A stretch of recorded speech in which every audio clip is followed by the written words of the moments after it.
All right, welcome to another edition of Buck What You Heard. My name is Gene. You can reach me at Buck What You Heard.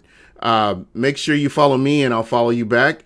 And I'm joined tonight by my normal co-host, Michael Pless. How you doing, Michael? All right, man. That's what I like to hear. So, new again, new background. Got a little bit of a new the new ticker tape on here, and I'm really excited to have you back on. What are you thinking about camp? Are you excited yet? Oh yeah, definitely. Tomorrow we're going to hear from the coaches and some players, so that's exciting. I think Bruce Arians, Jameis Winston, and Devin White are going to be talking with the media tomorrow as the team reports to camp. But yeah, I mean, pretty excited. For the most part, it looks like we have a healthy roster. I know we have a few guys that went on the PUP active list or the non-football injury list.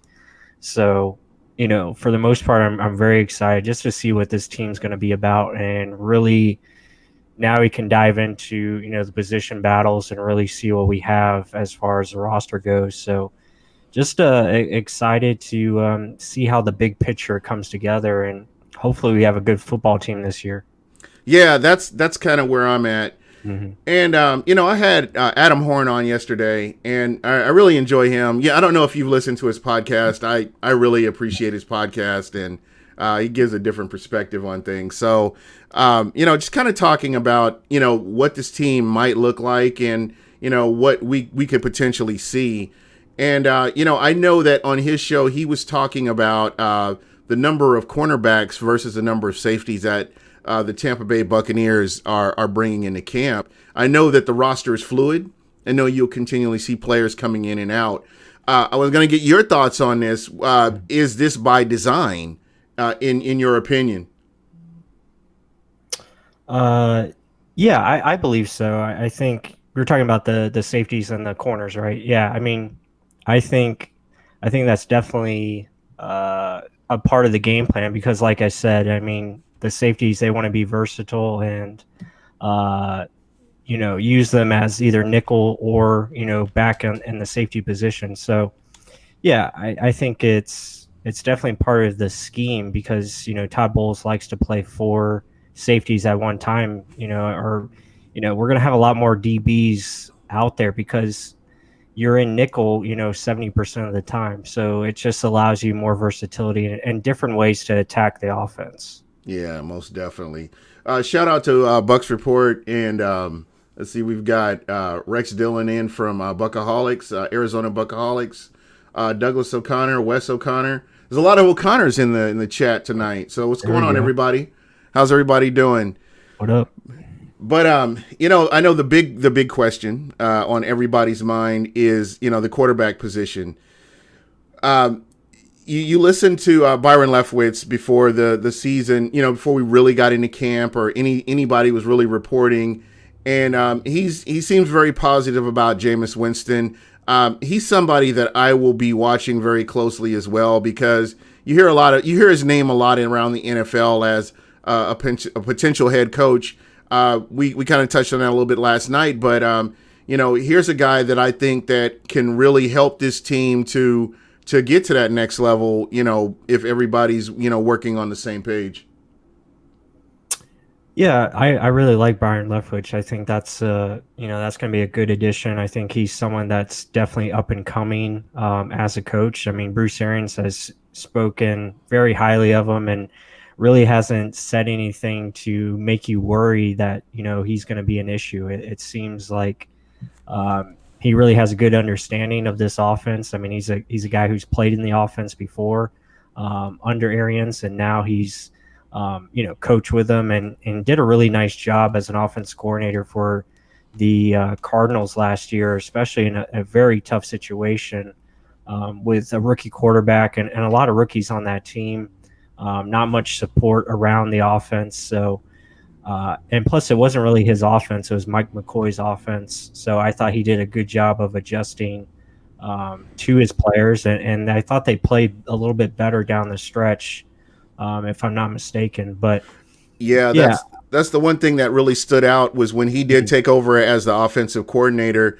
Mhm. Even the rookie quarterback started to respond to him better than what you saw with the regular coaching staff. So Right. with the regular offensive coordinator. So Mhm. these are things that I'm excited about. These are things that we can go back and look at. You can go back and look at the Cardinals on the back end of the season and get some idea of how this offensive coordinator is working. And Mhm. that kind of it's not exactly, but it can kind of give you some glimpses as to what you could potentially see. But I will say that Byron Leftwich and Bruce Arians are on the same page, and that's something that I'm pretty excited about as well.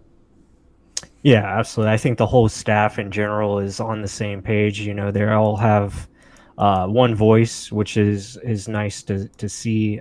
Really saying the same message, and pretty much all very confident in the players that they have, which is good. There's no negative talking. There's no down talking players or anything like that. It's all very uplifting, motivational.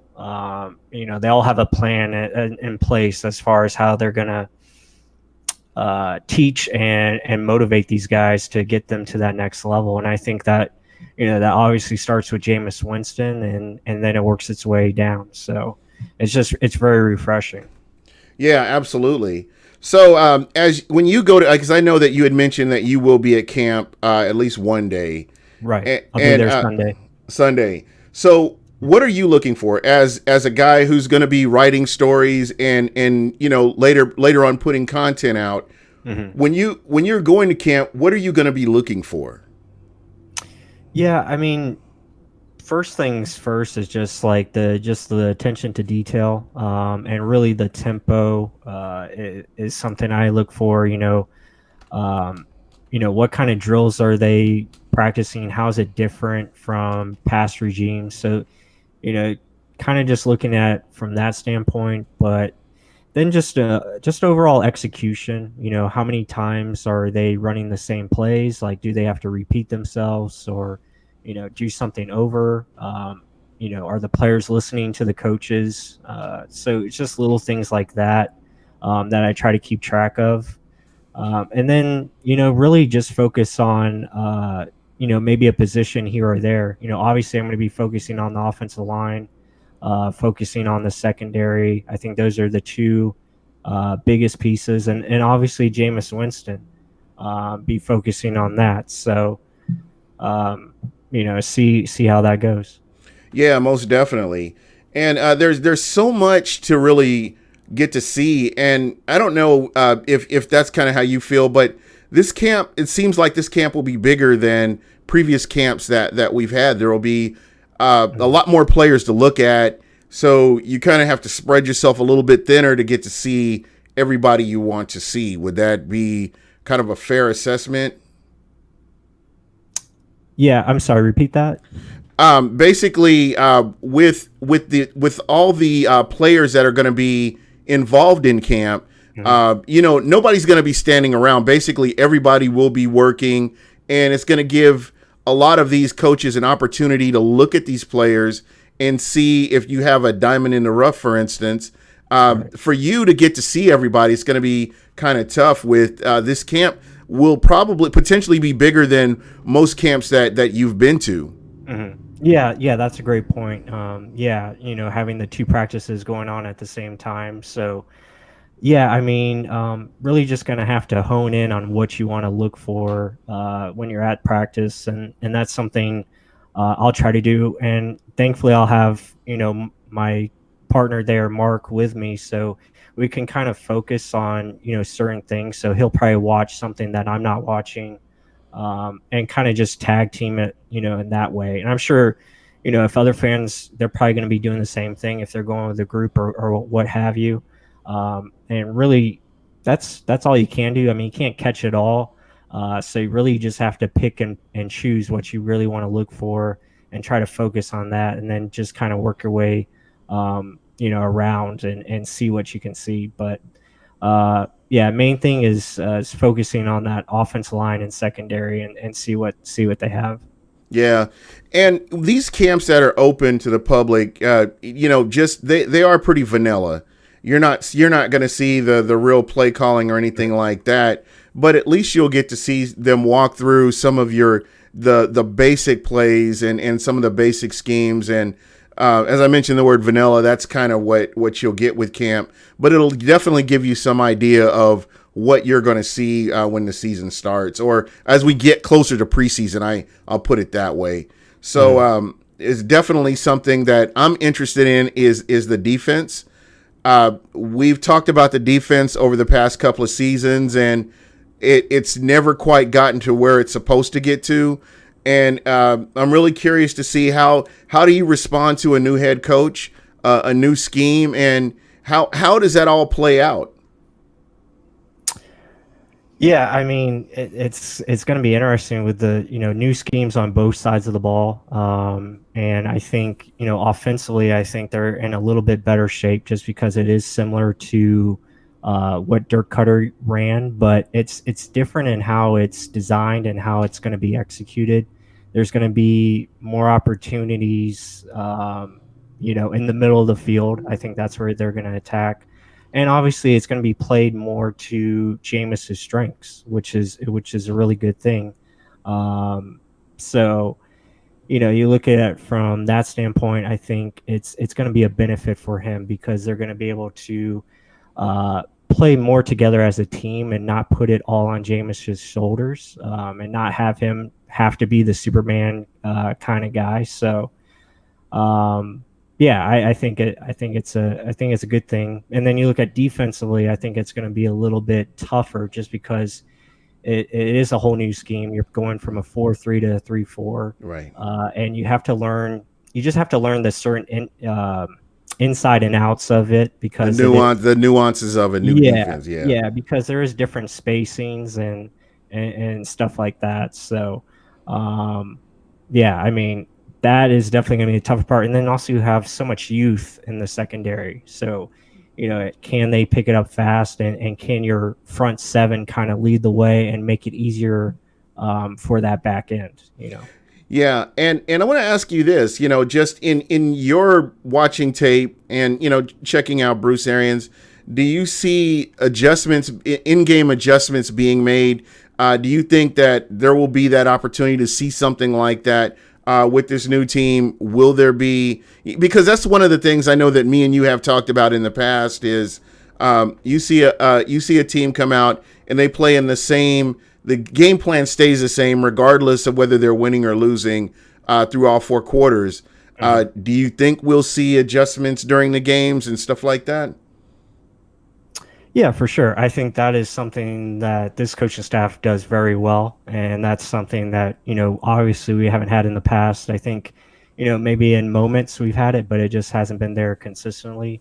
So I think now you look at it with especially Todd Bowles. I think he's one of the best in-game coordinators, best in-game adjustment type of guys. He really knows how to adjust when things are going right. So he finds different ways to attack offenses and he'll really change it up. And that's what I like about this staff. And it's not just in game, but it's week to week adjustments. Right. They really know how to design a game plan to fit that certain opponent. And not saying the last staff didn't, but I just feel like this staff really knows how to attack mismatches and find the weaknesses of other teams. Yeah, most definitely. So again, that's something else that we're going to be looking forward to. I wanted to ask you now about the running game. I know the offensive line and the running game are kind of married to each other in a way. And do you see improvement with this running game? I know that they've tried to keep a lot of the same players. They've brought in one or two new ones with Andre Ellington and Right. Is it Anderson? Bruce Anderson. Mm-hmm. Do you see this being an improved running game, or what are your thoughts on the running game is that something that you'll be looking for as well on Sunday? Yeah, for sure. I think we talked about this on my podcast on Monday from at Real Bucs Talk. Yeah, be sure to and I mean to cut you off, but be sure to check out Real Bucs Talk. Great podcast, great content. Real X's and O's. I like those guys.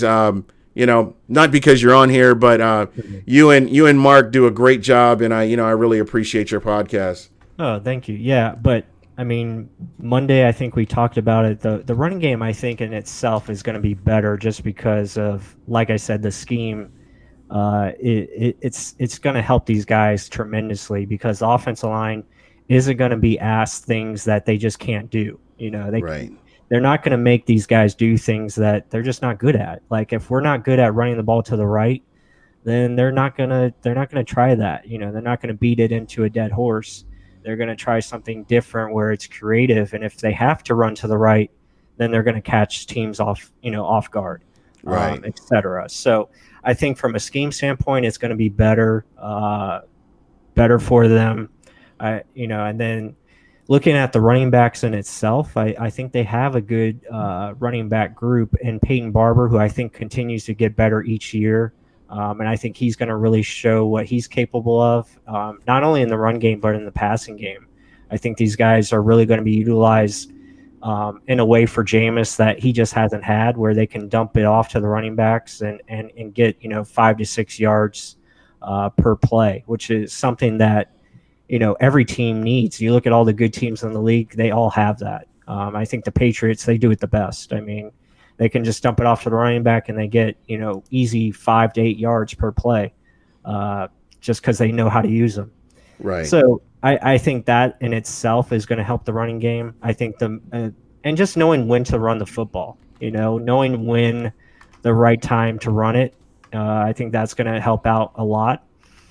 And then just better coaching and I think you have a lot of potential. I think Ronald Jones is going to be better, and you have some upside in this Bruce Anderson kid who could be either special teams kickoff returner, or he could be part of your third down backfield, or he's got a lot of versatility, and I think that's something they like.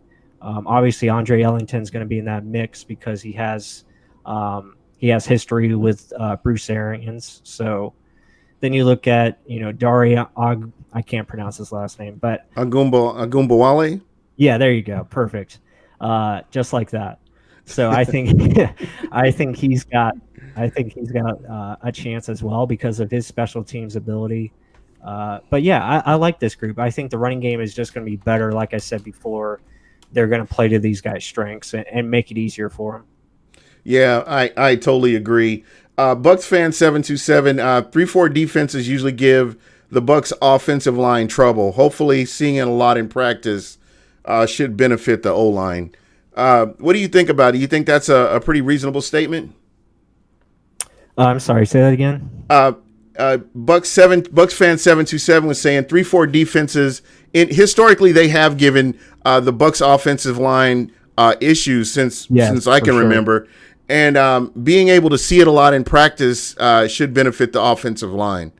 Yeah, I think it's going to benefit everyone on both sides of the ball. I think just the way Todd Bowles runs his defense and the aggressive style, I think Jameis is going to get better from it just because he'll be able to see everything that Todd Bowles is going to throw at him, from blitzes to different alignments, etc. So, yeah, that will definitely help them. I think just seeing an overall aggressive defense in practice is going to make Jameis better. I think it's going to make him better as far as being quicker with the football, being quicker with his reads. Yes. Understanding how to, just attack different styles of defense. I think that's going to be a huge benefit for him.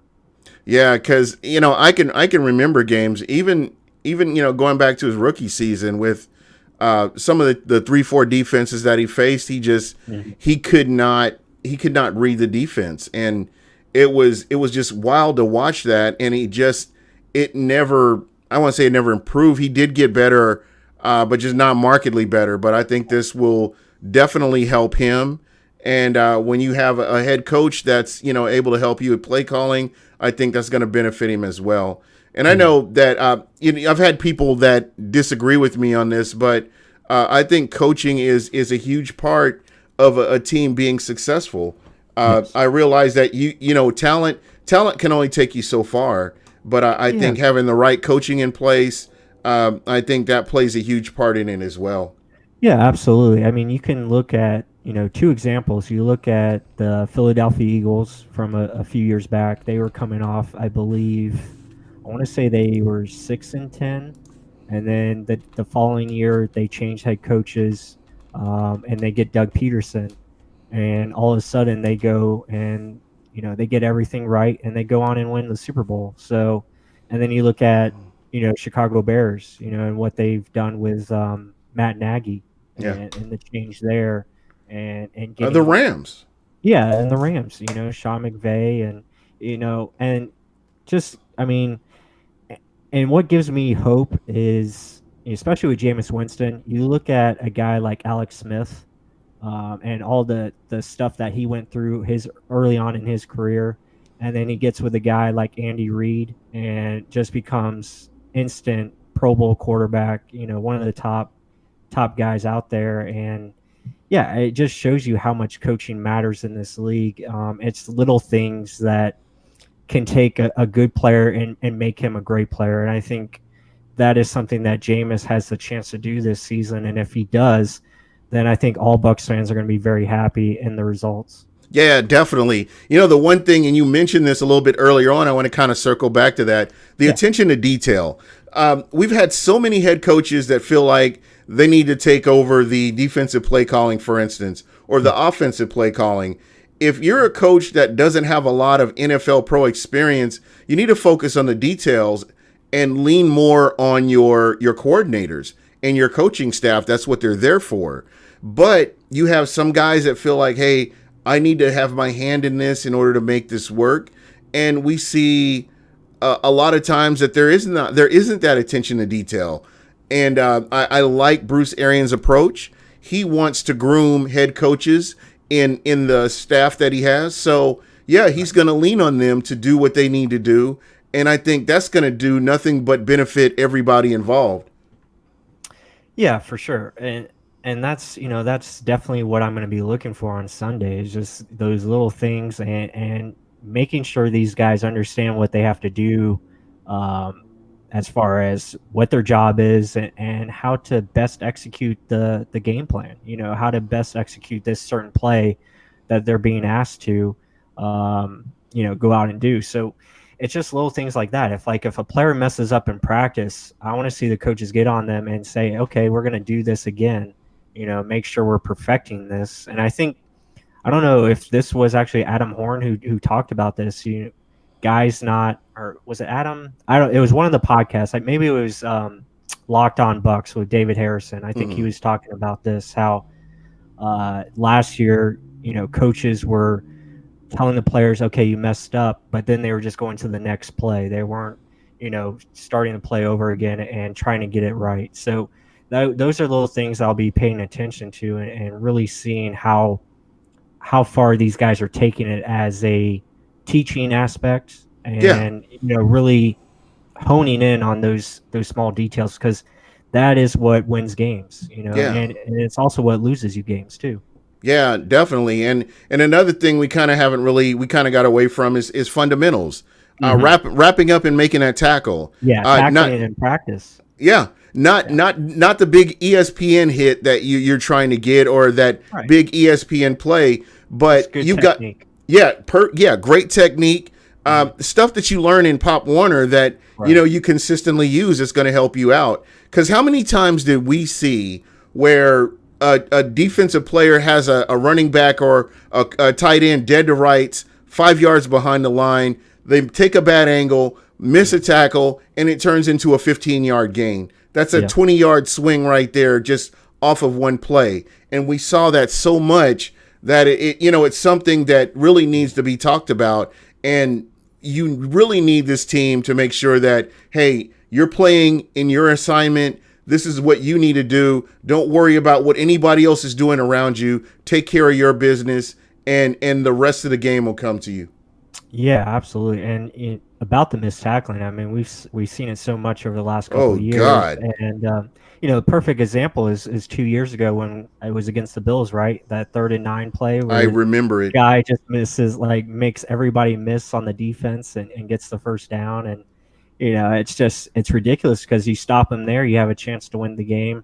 And it's just little things like that, and that's just something that has beaten the Bucs over and over again, especially in close games, and that's what Bruce Arians has talked about this whole offseason. He's like, this is a talented team, and they've been in position to win a lot of games, but they're just not very smart when it comes down to critical situations and knowing how to play situational football. So that is something I am looking forward to, and hopefully that definitely improves this year. I think I put up a clip today on Twitter about how it was a third and one play, and just knowing situational football, all you need is a high percentage pass, and that's what Bruce Arians called. It ended up being like a 20-yard gain off of a 5-yard dump pass. Exactly. It's just stuff like that. That is what I'm looking for this year, where you take advantage of the situation you're given. Yeah.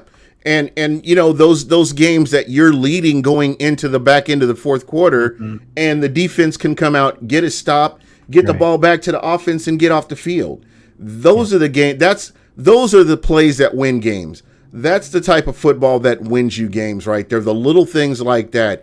Getting that 3 and out, not breathing life into an opposing offense, and giving them chance after chance after chance before they finally score and take back the lead. I don't know how many times we've seen that. So yeah, the little things like that, I'm really hoping to see improvement on, because like you said, this is a pretty talented team. In some instances, in some positions, they have underachieved, and you really hope that they get back to sound tackling, because sound tackling can turn the tide on any game. I mean, you stop a running back on that first level, then hey, it's second and 8. You stop them again, maybe it's 3rd and 5. So you want to keep them in the 3rd and long situations or 3rd and medium situations, and not the 3rd and shorts, because that's what demoralizes a defense. That could demoralize a whole team, as we've seen. And these are things that really just need to be addressed.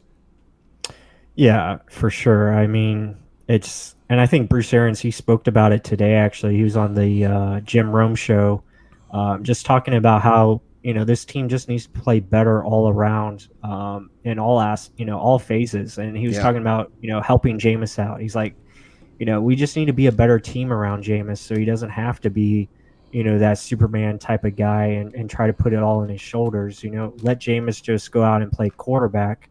And I think Jameis actually did that, the second half of last year, those last 7 games, he actually did that. He just played quarterback and played free and did really well.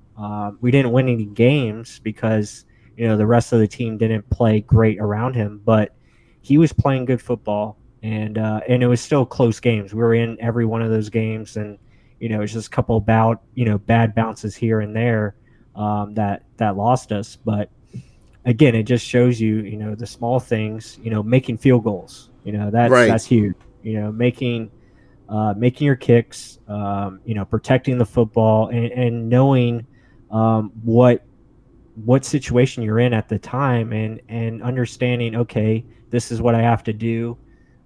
If I can't do this, then I need to go this route, etc. So it's just little things like that hopefully this team becomes smarter, not having the critical penalties that we've had. The back-breaking penalties, yeah. Yeah, exactly. So those are things I expect us to clean up. And if we do that, and you can really see this talent take over for this team, I think we'll be in a very good position to win a lot of games.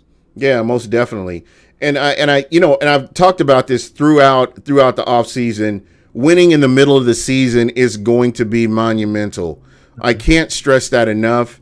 Winning those games from game 6 to game 12, game 13. These are very important games going into the back end of the season, because you could be vying for a playoff spot. And I know a lot of people don't want to hear that. They believe that they've pretty much written the Bucs off as a playoff contender.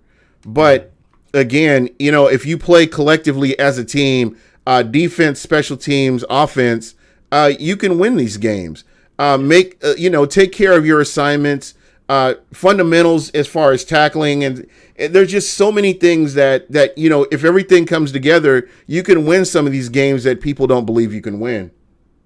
Yeah, for sure. And my whole thing is like when you look at it and you break it down, I think the team needs to be you got to be at least above 500 before week 8, and that's something that I think is critical. It's something this team hasn't done. So, I feel like you got to get to that 4-3, 5-2 mark. That is something you got to strive for. I'd be happy looking at the schedule that it's presented.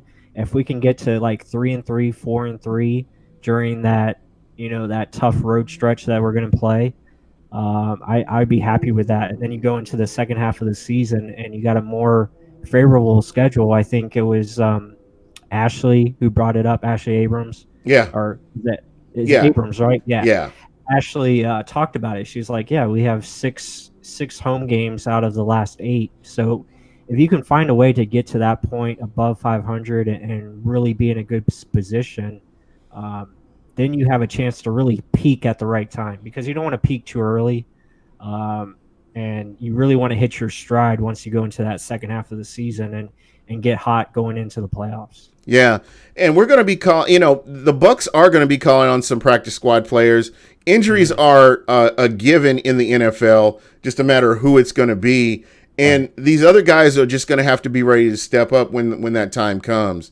But Mhm. you make a very great point there. They just need to win some of these games that in the middle of the season. You can't have these 3-4 game losing streaks and expect to be competitive at the back end of the season. Yeah. There needs to be you need to be able, if you lose a game, you need to be able to come back, bounce back the next week, and be competitive and at least be in there. So again, the mentality's got to change, like you talked about.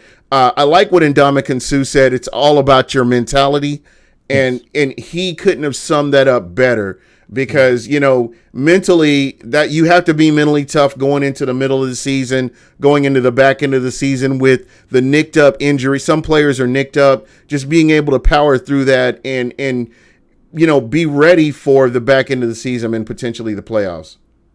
Yeah, absolutely. I think Ndamukong Suh, I think he's going to do wonders for Vita Vea. I think Yeah, if he can really rub off on him in the right way, which I think he will, and really get that right mindset for the pretty much the whole front, the defensive line, and you hear guys like William Golson, he's like, yeah, I want to be like you and play like you, and uh, yeah, I mean that's good to hear, and he's absolutely right. It's all a mentality. It's really simple. If you watch the tape, you find the weaknesses of the other offensive linemen, and you find ways to beat them, and yeah, and that's really what it boils down to: winning your one-on-ones. So if they can do that, I'll be extremely excited for the defense. And I just feel like, yeah, the culture is already changing because of the way this coaching staff is just keeps instilling confidence into this team, and that's just a positive sign. They have the answers. Like yeah, they already know what to look for. I think Bruce Arians talked about Chris Godwin today, how he's not going to be taken off the field. He's going to be used in that Larry Fitzgerald role. It's just things like that. They just know how to use these guys correctly. Um, and Chris Godwin's going to get a lot of single matchups because Mike Evans going to be doubled. So it's things like that. They just know X's and O's, and it's real basic. But at the same time, they don't make it hard on themselves because they know what to look for. yeah. And the one important thing to keep in mind is just being able to like I mentioned before, being able to power through those long games after Yeah, game 6, game 7 on the backside of your bye week, being able to still go out there and play at a high level and do your part to help this team win. yeah, absolutely. And you're right about avoiding those 3 to 4 game losing streaks. I mean, you can't have that in a season. What you look for is you got to build at least a couple winning streaks here and there. And then if you do have a loss, like you said, you got to be able to bounce back right away, and avoid, losing streaks. Really, if you have one loss here, but then you back that up by a 3 game winning streak, then you're in good shape. Yeah. It's just stuff like that where you got to put those bad weeks behind you very quickly, and learn how to win that next week. And I think that's what the good teams do. They don't go on these long losing streaks. They just know how Right. to end it right there, and then they find their way. I think that's something that the Bucs need to do, and I think they will, especially with how this staff operates. And I think that is the main thing. They're going to build mental toughness for this team, and establish a winning culture. I think that's very important. Yeah, most definitely. And kind of getting back to Ndamukong Suh, I know that he's kind of gotten a bad rap, and you heard about him being a dirty player coming into the NFL. He had a really good season last year. Yeah, he And really did. not many people know that. Like it was all because of him that Aaron Donald got the numbers that he did. I mean, 20 sacks. I know that's most of it is Aaron Donald, but at the same time, Ndamukong Suh freed him up quite a bit because of He the was attention. eating. Yeah, the attention that Sue draws, because a man that size, of Sue, like you got to put two hands on him at all times. Mm, And the same thing with Vita Vea. And that's why I think, you look at the vision of this defense. I think that's what the Bucs are envisioning, Sue and Vea in the middle, just occupying space. You allow these guys on the outside to get one-on-one matchups. Devin White blitzing. There's going to be Levante opportunity. David. Yeah, Levante David. So there's going to be opportunities for those guys because of Ndamukong Suh and Vita Vea. At the same time, those two have to stay healthy. Yeah. We can't afford to lose either one of them because they're so vital. Mm. So yeah, I mean, but yeah, Ndamukong Suh, like you said, he had a really good year last year. I don't understand the criticism that he gets. I don't either. When you look at what he's done, early on in his career, everybody like, oh, he's a dirty player. I'm sorry. I just, yeah, he had some plays that, yeah, he shouldn't have done. But for the most part, if you look at the majority of his career, I mean, he's gone out there and he's just played hard. Right. And I'm not just saying that because he's here, but I'm just saying that this is just what I've kind of gone back and watched because I kind of wanted to get an idea for myself. But hey, that's his mentality. I'm coming to get you, and that's pretty much how he's playing. He's not trying to help the quarterback up off the ground and dust him off and go and buy him breakfast. No, he's trying to get after the quarterback, and that's that mentality that you need on a defensive line. I think that's what's been missing for quite some time. Yeah, for sure. Yeah, you got to have that. Just it has to be relentless, especially up front. And I think that just that overall energy, especially that Sue brings. I think he is just a guy that always keeps it going, and just his overall strength, and his ability to play multiple positions. I think is very vital, because you can rotate, Vita Vea from his nose position. You can put him.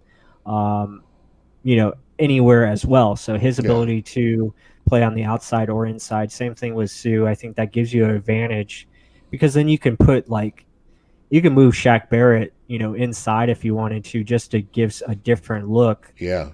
and use your speed that way. So it gives this team a lot of flexibility, and it's something that me and Mark talked about on Monday. It's like if JPP comes back at the end of September or October, and you have JPP, Vita Vea, and Ndamukong Suh, that is quite the line right there. And you have a lot of things you can work with, and it makes the defense very scary if it all comes together.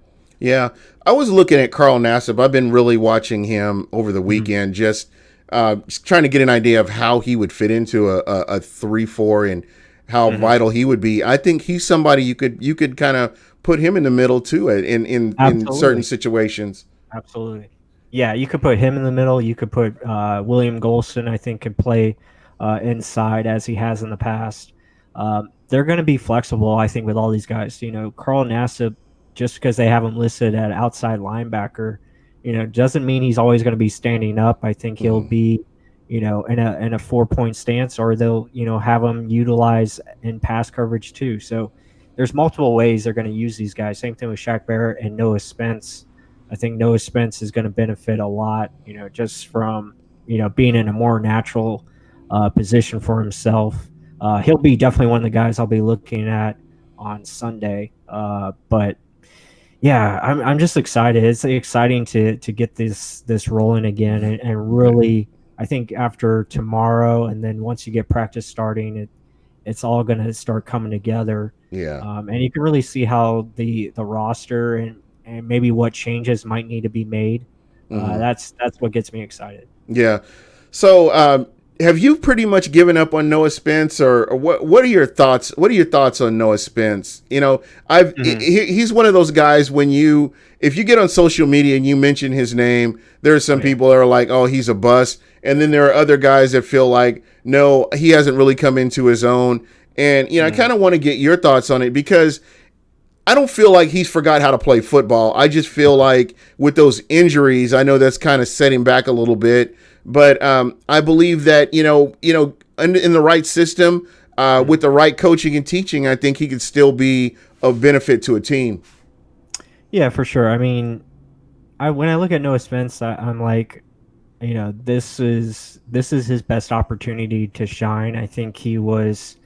Uh, I just feel like he's always been in the wrong fit for his skill set. I always thought he was a hybrid type of player, a guy that is pretty much a outside linebacker, a edge rusher, guy that needs to utilize his speed in a 2 point stance or standing up, as you would say. So my thing is like okay, if he doesn't get it done this year, then okay, I understand if he's cut or whatever, or maybe traded. Um, but at the same time, I just look at it as a bonus. Like if he comes and shines and balls out this year, then that's great. Then you have an Yeah, extra pass rusher that you just didn't think you would have. So I think it's a win-win situation for the Bucs and Noah Spence, regardless of what happens. Same thing with Shaq Barrett. I think that's an excellent gamble that they took. I think he's the kind of free agent that you look for, a guy that, is still in his prime, maybe had some production with another team, but could, become that next star if he gets the right opportunity and the right system. I think he could really have a great year this year, especially on a 1 year deal. yeah, Same thing with Bill Spence. I think all these guys are on 1 year deals. So yeah. Dion Buchanan is another guy that you're mentioning all these players that are mhm. getting opportunities. Here's a guy that I'm definitely going to have my eye on to see what he's going to do. Yeah. I've always liked his game, and I think it'll be good for him to have that opportunity to compete for playing time. Mhm. Again, and I've talked about this on other shows. Bruce Arians isn't married to a lot of these players. He Right. wants the best 53 on that field. So what you're going to see are guys going out there competing for these starting positions and not getting them handed to them. So, not to take anything away from any of the previous regimes, but this is a good opportunity to see, hey, if you're that good, we're going to get you out here. Mhm. And that's why you have the two practices, so you can get a good look at all these other players, because you may have a diamond in the rough out here playing on the other side, and they could be a potential starter. You just don't know. But by giving them an opportunity to get out there, I think it's going to help them. So that's kind of what I'm looking for. A lot of these guys getting that redemption, coming back and getting a chance to show what they can do. Mhm. Yeah, and going back on Buchanan, I think he is, really, he's the type of player that Todd Bowles wants. He's that Mm. guy that can play multiple positions. He's an excellent blitzer. I think he could be utilized in a lot of ways. I think they're going to use him more as a matchup type player, a guy that you can put on a running back or you can put him on a tight end and try to take that option away in the passing game. So I see him, maybe, some weeks he's going to have big games, and then other weeks he might not, get in there as much, just depending on the matchup. So I really like him. I think he is going to provide a lot of good things for the defense and just be also a leader as well, for guys like Devin White and some of the other guys in that linebacker room. So yeah, I think it's good. I think he'll bring a lot of good things. Yeah. So, just as things are progressing and we're getting closer, what are your expectations for some of our rookies, like a Bunting or Devin White, for instance, what are some of your expectations for some of these players? Well, as far as the rookies go, I just really hope, the coaching staff makes it easier for them. Just put them in positions where they know they can win.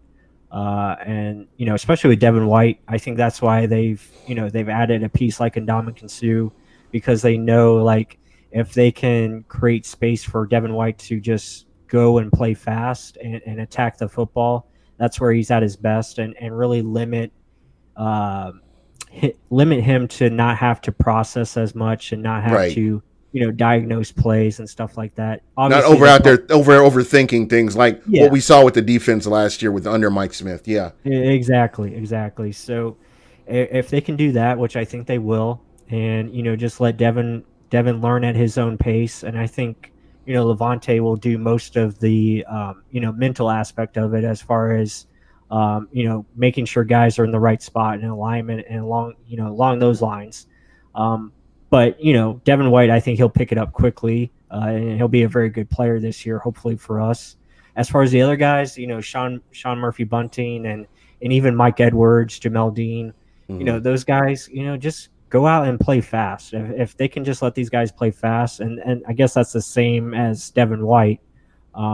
Really, that's what I'm looking for. Just allowing these guys to play to their strengths, and don't ask them to do what they can't do. Yeah. And I think that's something that really hurt MJ Stewart last year. They were making him do things that he just wasn't comfortable with, and it really showed. So Yeah. Yeah. Absolutely. um, yeah, so I just think they're going to be on a better page. They're all going to be on the same page. Communication is going to be better. So that's going to help these rookies out, and we'll see who's the cream of the crop. There's going to be good competition in that secondary, especially with Justin Evans not being there right now. It's great opportunities for Mike Edwards, Jordan Whitehead, etc., for those guys to step in. Is Vernon Hargraves a better fit at the slot? Yeah. Those are questions we're going to find out. Can these guys come in and play on the outside? Yeah, absolutely, and I think that's going to be one of the players that I've been talking about in the offseason that you really hope that he has a chance to redeem himself and play in a more aggressive secondary where he can do what he did at Florida, and Hmm. we just haven't been able to see him put in that position to do that since he's been in the NFL, but it's kind of a do-over for him, new defense that he's coming into, and let's see how these players play. And that's kind of been my mentality in this offseason. The players that remain with the Buccaneers under the coaching change, this is a do-over for you. This is a chance to go out there and earn that position with this new system and just kind of show what you can do. Because I know that in the back of your mind, if you're a person that's been watching the game, you're like, wow, was he coached up as good as he could have been? And those are things, and you could say no, but everybody has that in the back of their mind when you look at some of these players because they're drafted for a reason, and you're like, okay, they have to have some level of talent. Were they coached up? Were they put in the best position to succeed? And that's something that we'll definitely be looking at when camp starts. Yeah, for sure. And I think that's what has me so excited about this season. It's just because this coaching staff is so experienced, and I just know that they already know what to look for. Like I said earlier, with they already know where to put Chris Godwin. They know how to Hmm. utilize Mike Evans. They know what to do with these tight ends that they have in Cameron Brate and OJ Howard, and the same thing on defense. You have Todd Bowles, who has been really known to put out great defenses, and Hmm. just had a tough time in New York because they just really didn't they couldn't put the offense together quick enough, and really had some shortcomings there, injuries on defense as well. Right. So just certain things. But when you look at his days in Arizona, I mean, he knew how to put defenses together and really did a lot with less. And I guess that's the same could be said in New York. So I'm just excited of how he can really develop these guys and really take these guys to the next level. And that goes across on both sides. And then obviously special teams. I think we're going to see Yeah. improved special teams, and that's something that has hurt this team so much is the lackadaisical approach on special teams and really not being focused in on that area. Just So mental breakdowns, period. yeah, It's yeah, in crazy. the return game and kicking game, etc. So hopefully we see a better output in that area, and that's really got me juiced because we're going to be faster on special teams as well, and I really hope that that comes to fruition. So with kick return, we're talking about special teams, Yeah. kick return, punt return. We haven't heard a lot about who's going to be doing what. Do you Mm. have any ideas, or as you look at the level of talent that the Bucs have on this team, is there anybody that sticks out to you that could be that potential kickoff returner or punt returner? Yeah, I think, Bruce Anderson, like I said earlier, I think he's got a really good chance to do both. I think Scotty Miller, he did it a little bit in college. I think he could be your punt returner, maybe kickoff returner as well. He's So, fast. yeah, very fast. Those guys are the obvious candidates. Obviously, you have Dare. I can't pronounce his last name, but you have him as well. And Agumbawale. there you go. And then you have Bobo Wilson. I think could obviously do it too. So you got a Now, couple guys, is couple that guys that something that he's done in the past, Bobo Wilson? I mean, yeah, yeah. I think he did it last year for us, and wasn't too bad at it. I guess Uh, I probably should have rephrased that in college. Because I'm like I said, I never really followed Florida State, but is that something that he?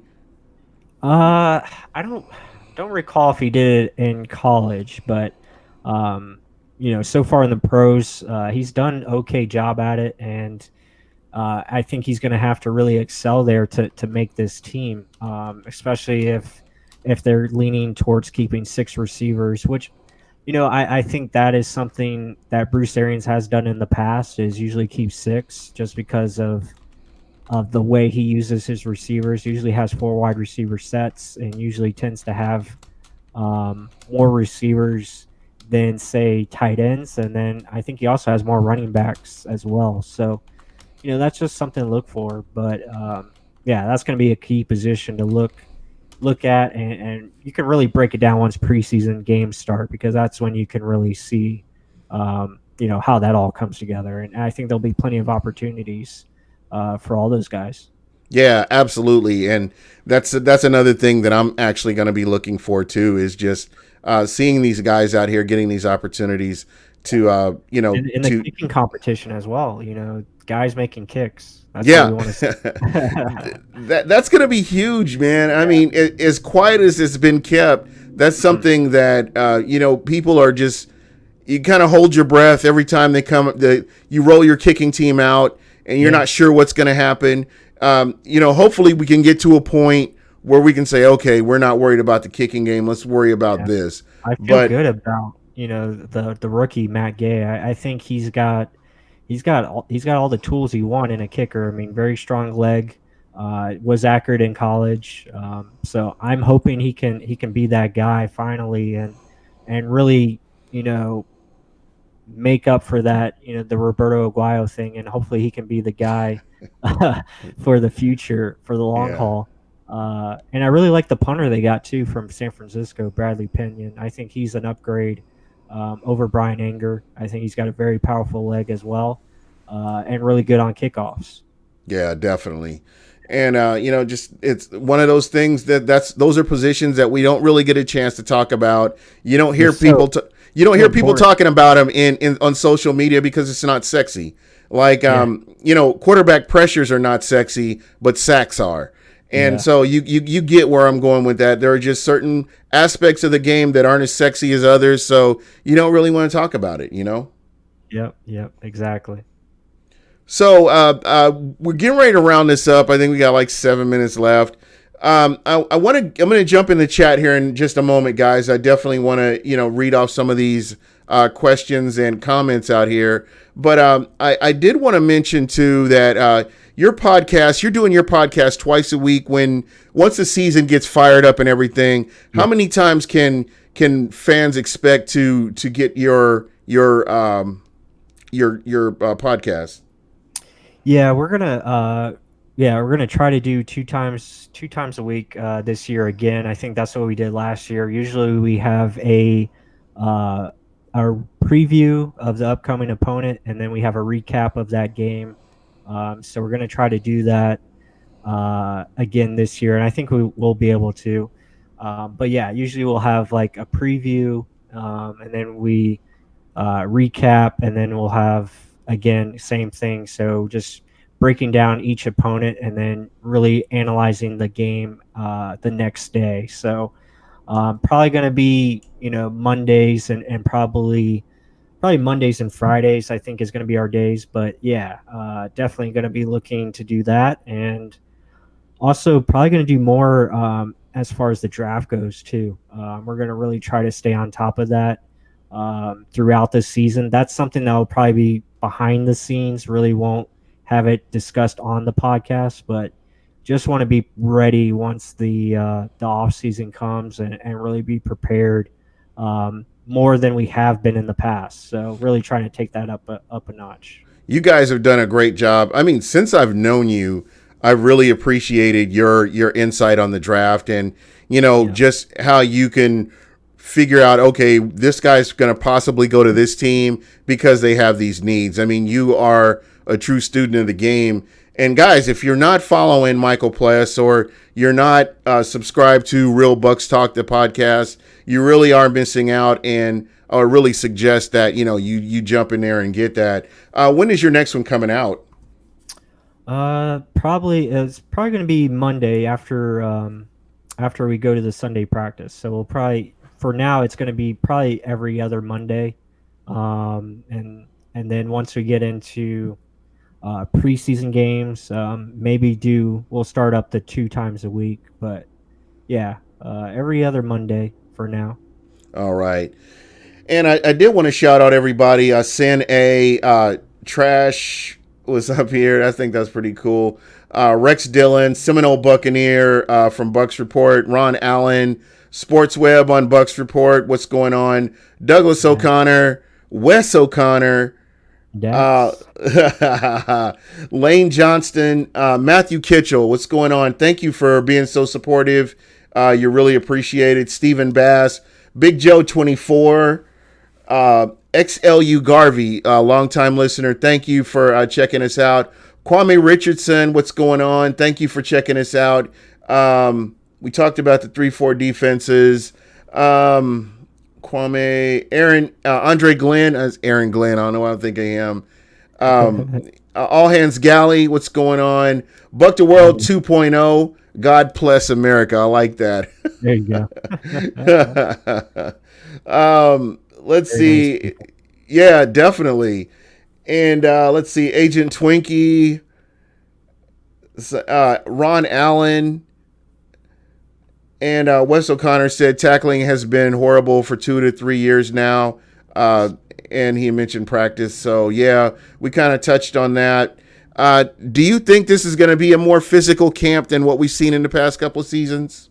Yes, definitely. It has to be. And I think they're going to start that right off from the get-go. And hopefully that's something I see Sunday. Just more guys wrapping up and actually hitting, not just playing two-hand touch out there, actually focusing on hitting these guys and wrapping up. You don't have to take them to the ground, but just, showing proper form and actually making some contact. Hearing them pads pop. Yeah, exactly. There you go. Andre Glenn asked an interesting question. Are there any starters in jeopardy of losing their spots?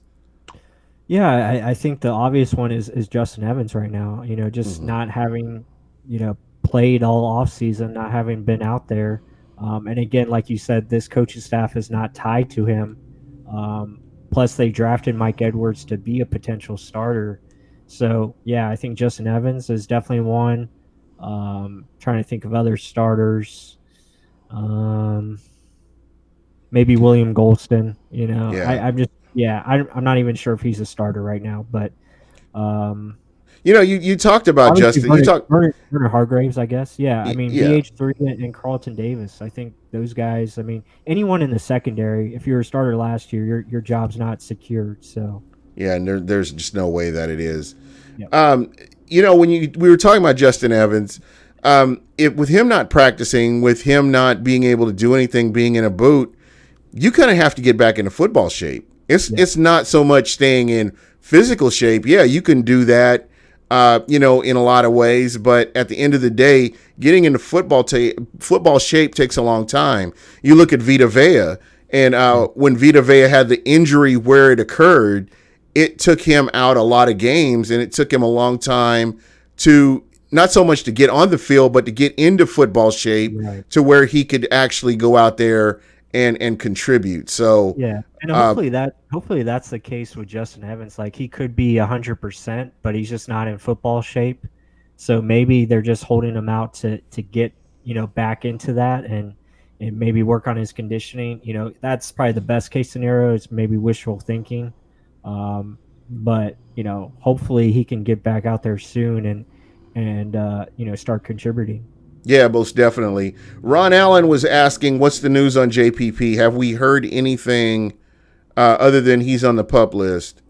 Well, I think it's a good sign that he didn't go automatically onto the PUP reserved where he's out the first 6 weeks. I think it's a good sign that they have him on the active one for now.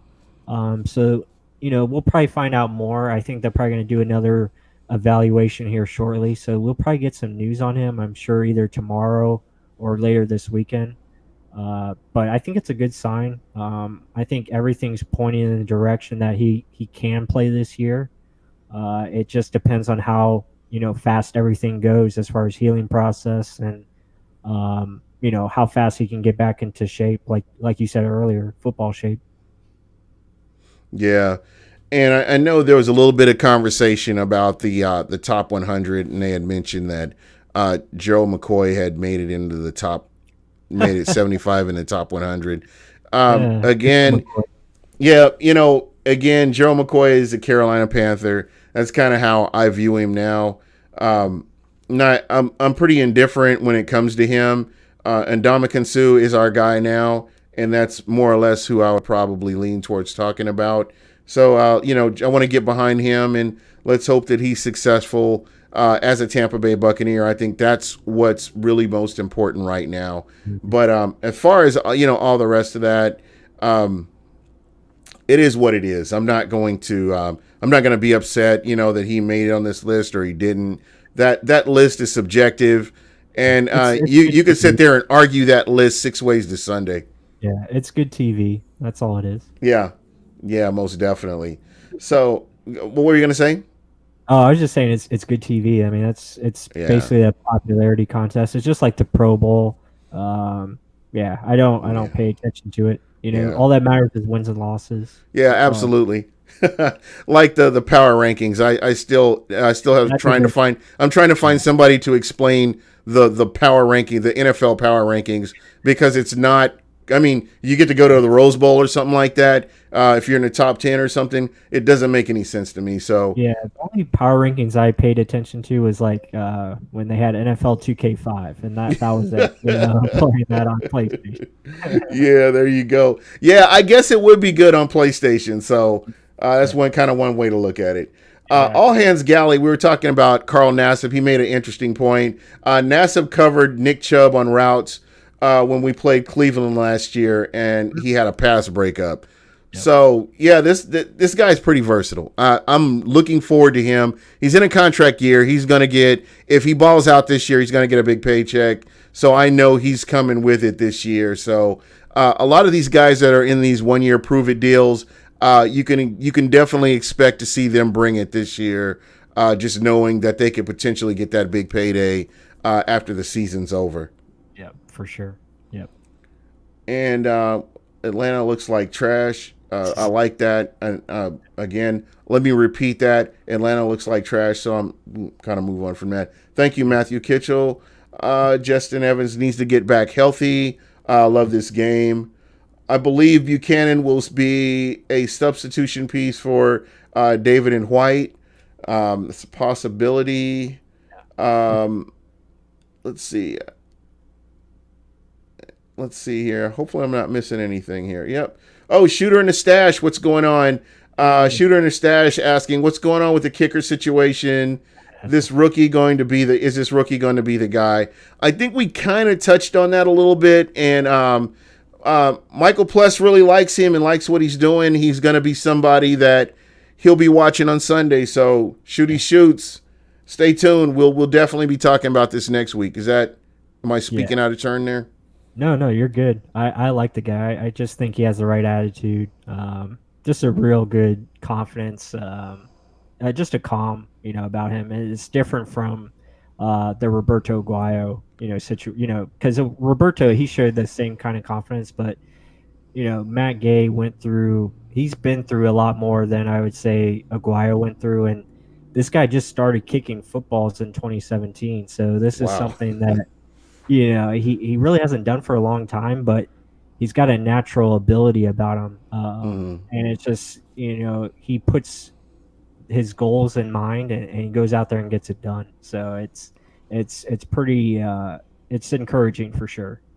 That's what it's all about. Yeah. These guys have one job. Let's hope they can go out there and get that job accomplished. Yep. Well, dude, it's been a whole hour. We've been on an hour and 5 minutes, man. Sorry for the late start, by the way, folks. New technology, trying to get it all to work. Hopefully you guys like the new background, and we've got the little ticker tape thing going. You can reach us at Buck What You Heard and Real Bucks Talk. Anything you guys want to talk about, if you're following me on Twitter, that is the best place to catch me at. Sorry, Shooty Shoots, it won't happen again, man. Best place to catch me is on Twitter, at Buck What You Heard. Follow Michael Pless. When the season starts, this is the guy you definitely want to be following, and I think that you won't be disappointed. We want animated genies cooler. I'm gonna let that slide, man. I'm gonna let that go. I will definitely be having Shooty Shoots on again. He does great animation of the Tampa Bay Lightning, the Tampa Bay Rays, and your Tampa Bay Buccaneers. Another guy that you definitely want to follow is Shooter in the Stash. Great content. So that's pretty much it for us. We're getting ready to roll out of here. Mike, I want to get your final thoughts as we are so much closer to real football. Give us your wisdom. Give us that sage advice. Just start your prayers and pray for no injuries, starting now for this football team.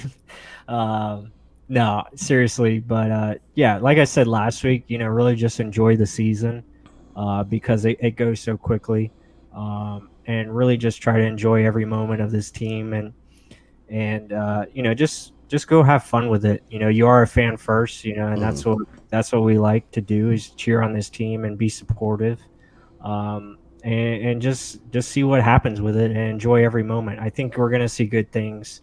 I know we've been saying that for the last however many years, but I just think it's going to be different just because of, what Bruce Arians brings and how this coaching staff operates. So hopefully it's finally time for the Bucs to be good again. And I think we'll see that. Yeah, absolutely. I'm right there with you. For me, we are a fan base, regardless of how many different factions, how many different podcasts, how many different beliefs you have. We are a fan base, and we got to come together when it comes to the Buccaneers. We have to come together as a fan base. You see that with a lot of other teams in the NFL. I look at the Cleveland Browns as an example. They haven't won for a long, long time, and they still maintain some semblance of fandom where they all are together. So just one of those things that, please let's all work together and, just enjoy this team as a fan base. To all my little Plessamaniacs, say your prayers, take your vitamins, and you'll never go wrong. Shooter in the Stash. That's a T-shirt. That is a T-shirt right there. So get it made. Yeah, there we go. But anyway, that's pretty much it for us. Stephen Bass, ready them badass Bucks. Let's go. Again, I'm super excited for this season. A whole bunch of questions are going to get answered one way or the other. Just something to look forward to. But for myself, Gene Thomas at Buck What You Heard. For my guy Michael Pless. Thank you so much for checking us out. We appreciate you in the chat, and we are out of here.